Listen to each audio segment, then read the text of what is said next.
Bismillahirrahmanirrahim. Wa ma arsalnaka illa rahmatan lil alamin. Ayo kita baca bareng-bareng. Bismillahirrahmanirrahim. Wa ma arsalnaka illa rahmatan lil alamin. Artinya apa kira-kira? Ada yang tahu? Wa ma arsalnaka, kalau orang-orang pesantren biasanya memaknai dengan bahasa Jawa. Wa ma arsalnaka lan ora ngutus ingsun Gusti Allah ka ing sira Muhammad, tidaklah aku mengutusmu wahai Nabi Muhammad, kata Allah, illa rahmatan lil alamin, kecuali untuk menjadi rahmat bagi seluruh alam. Nabi Muhammad diutus oleh Allah tidak hanya untuk umat Islam saja, tidak hanya untuk umat Islam saja, tapi diutus oleh Allah untuk seluruh alam. Bahkan dalam suatu kitab namanya Daqaiqul Khairat, kalau sampean baca di situ ada kisah Allah dalam hadis qudsi mengatakan, laulaka ya Muhammad ma khalaqtu aflak. Jikalau tidak ada engkau wahai Nabi Muhammad, jikalau tidak ada engkau wahai baginda Nabi, maka dunia dan seisinya ini tidak akan pernah aku ciptakan, kata Allah seperti itu.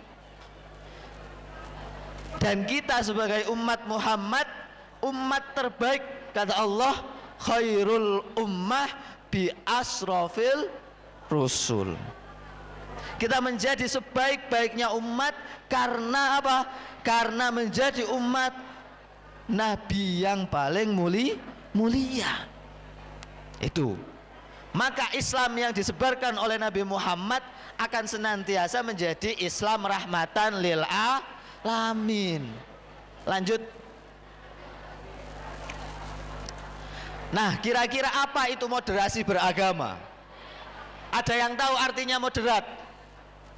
Moderat itu apa? Moderat itu kalau bahasa Arab artinya tawassut. Apa? Ada yang tahu? Tawassut itu adalah tengah. Moderat itu tengah, tidak ekstrim ke kanan, tidak ekstrim ke kiri, tidak mudah mengkafirkan orang, tidak mudah menyalahkan orang. Ya, kita tidak ekstrim, harus seimbang, harus toleran. Nah, jadi Islam itu tidak ada yang namanya kekerasan. Kalau orang-orang Eropa mengatakan bahwasanya Islam itu agama teroris, Islam tidak pernah mengajarkan kita untuk membunuh sesama manusia. Loh, zaman Rasulullah kok kita perang, Mas, umat Islam? Lah itu perang, bukan perangnya umat Islam saat itu, perangnya Rasulullah itu karena apa? Karena membela diri, bukan karena ingin perang.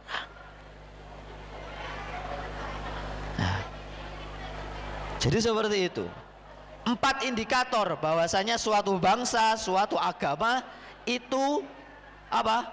Masyarakatnya dikatakan punya moderasi beragama, memiliki jiwa-jiwa moderasi beragama. Yang pertama adalah komitmen kebangsaan. Kemarin disampaikan oleh Ustadz Hanafi tentang wawasan kebangsaan, bahwasanya sila yang ketiga apa? Sila yang ketiga apa? Persatuan Indonesia. Mencintai tanah air itu adalah sebagian dari iman. Hubbul waton minal iman. Itu komitmen kebangsaan, bahwasannya beribu banyak suku, beribu banyak ras, ya enggak, puluhan ras yang ada di Indonesia, tapi kita tetap Bhinneka Tunggal Ika. toleransi, anti kekerasan, ya, penghargaan tradisi.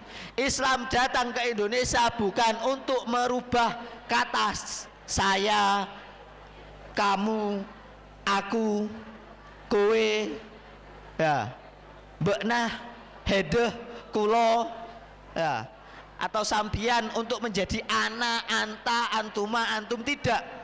Islam datang tidak untuk mengubah Indonesia untuk senantiasa akhi, ukhti gitu, tidak ya, atau mbak-mbak jadi yali-yali gitu, tidak ya. Islam datang tidak untuk itu, tapi Islam datang untuk apa? Untuk senantiasa menyebarkan kemanfaatan. Sehingga Islam Indonesia adalah Islam yang sudah mengalami akulturasi budaya. Di Arab sana nggak ada yang namanya tahlilan. Di Arab sana nggak ada majelis sholawat yang besar-besar kayak Syekhar, Ar-Ridwan, terus apa, Riyadul Jannah. Di Arab nggak ada gitu. Tapi karena budaya Indonesia yang suka kumpul, maka Islam datang dengan budaya lokal. Dan itu tidak apa-apa selama tidak tidak melanggar syariat Islam.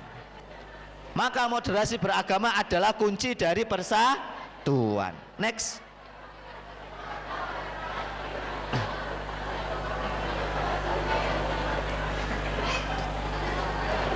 Nah, esensi dari ajaran Islam rahmatan lil alamin, maknanya adalah bahwasannya Islam datang untuk rahmat bagi semesta alam.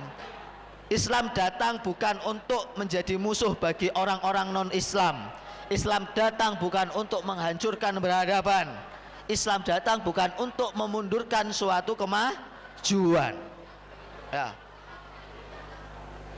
Dalam Al-Quran tadi disebutkan dalam Al-Anbiya ayat 107, wa ma arsalnaka illa rahmatan lil alamin. Implementasinya bagaimana? Menyayangi sesama, menjaga lingkungan, mengedepankan perdamaian. Jadi bukan hanya antara hablum minan nas, hablum minallah. Bukan hanya hubungan antara manusia dengan Tuhannya, bukan hanya hubungan antara manusia sesama manusia, tapi juga kita punya hubungan hablul minal alam, yakni hubungan dengan apa? Sesama makhluk Allah, tumbuhan, hewan dan lain sebagainya. Islam mengatur hal itu. Next. Mengapa moderasi beragama penting bagi siswa SMK N1 Kota Malang? Kenapa kira-kira? Di sini zaman punya teman-teman non muslim? Punya teman-teman yang non muslim. Seringkali kadang karena mereka minoritas, maka sahabat-sahabat semua yang mayoritas jangan merasa superior.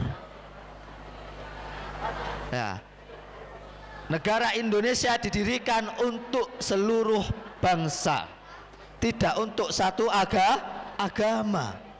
Kerukunan, membangun kerukunan antar siswa yang berbeda agama dan suku. Ada yang dari suku Jawa angkat tangan? Yang Jawa angkat tangan coba. Yang Jawa. Madura angkat tangan, Madura. Osing, Sunda. Mungkin ada berbagai macam suku di sini. Jadi kita harus saling rukun, mencegah penyebaran paham radikal dan ekstrim di kalangan remaja. Banyak sekarang Islam radikal, Islam yang mengatakan bahwasannya, oh saudara kita yang tidak seperti kita, yang amalannya tidak seperti kita, itu berarti sesat. Wah, mudah mengkafir-kafirkan. Bahwasanya ziarah kubur itu bid'ah. Berarti bid'ah kullu bid'atin dolalah, semua bid'ah itu pasti sesat. Wa kullu dolalatin finnar, setiap yang sesat itu masuk neraka. Cukup hafal satu hadis ya, digawa nang di. Padahal kata Rasulullah, kuntu nahaitukum an ziyaratil kubur fazuru.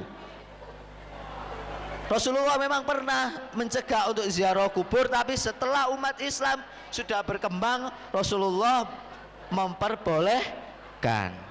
Kemampuan membekali siswa dengan kemampuan berpikir kritis dan terbuka, menyiapkan siswa sebagai warga negara yang bertanggung jawab atas persatuan dan kesatuan. Next. Apa yang bisa diterapkan kira-kira? Yakni dialog lintas agama, sering mendiskusikan. Semua agama itu punya visi dan misi atas perdamaian dan kebaikan. Pendidikan multikultural, mengenalkan budaya dan tradisi beragam di Indonesia. Inisiatif perdamaian menyelesaikan konflik secara damai melalui rekonsiliasi. Yang nomor 4, peran tokoh agama. Ya, peran para guru-guru PAI, ya, peran para guru-guru jenengan untuk senantiasa mengajarkan kita apa arti dari perbedaan. Next. Implementasinya bagaimana? Forum diskusi, kegiatan sosial, kampanye anti bullying, ya. Kemudian pelatihan kepemimpinan yang berorientasi pada moderasi beragama. Next. Tantangannya yang pertama adalah pengaruh negatif dari media sosial, ya. Seringkali teman-teman ikut membuli sana sini padahal tidak tahu duduk masalahnya. Pemahaman agama yang kurang, intoleransi, literasi media, pendidikan agama. 5 hal ini yang menjadi konsep penting ketika jenengan mau menumbuhkan jiwa-jiwa moderasi beragama. Next. Kesimpulan sudah selesai. Ya, sudah kesimpulan ini. Kesimpulannya adalah mari bersama wujudkan Islam rahmatan lil alamin. Siap mewujudkan moderasi beragama di SMKN 1 Kota Malang? Siap? Oke.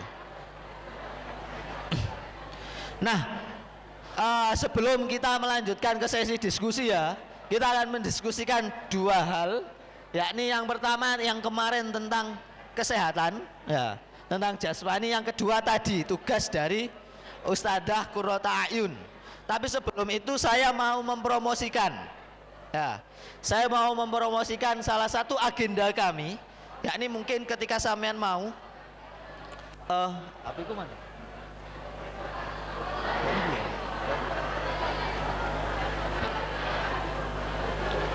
Sound nomor sampean mana?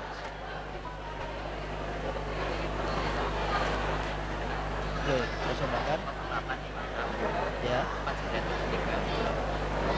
28.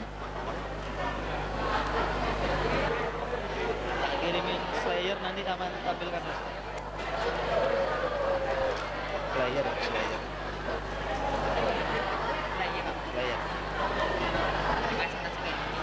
Ya, ntar tak kirim di WA dulu. Ya ada. Nah, jadi saya ada program, ya, selama bulan Ramadan ini mulai tanggal 14, 15, 16 Maret, ya, 14, 15, 16 Maret itu hari Jumat, Sabtu sama Ahad. Nah, programnya adalah tentang pesantren kilat. Mungkin kan sekarang zaman sudah pesantren Ramadan, tapi pesantren, ya, yang namanya pondok itu biasanya identik dengan menginap, ya, identik dengan menginap. Kami punya program selama 3 hari di kantor PCNU Kota Malang, di dekatnya alun-alun, ya. Itu selama 3 hari kita mengadakan pesantren kilat, kilat. Nah, itu kita laksanakan selama 3 hari, mulai tanggal 14 Maret sampai 16 Maret. Sampai bisa datang sepulang sekolah ini, ya.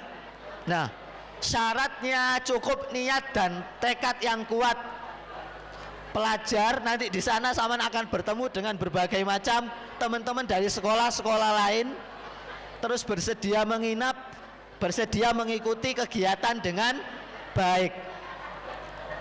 Kegiatannya apa nanti yang kita mendapatkan? Yang pertama ngaji kitab, belajar tentang agama, bagaimana tata cara ibadah yang baik.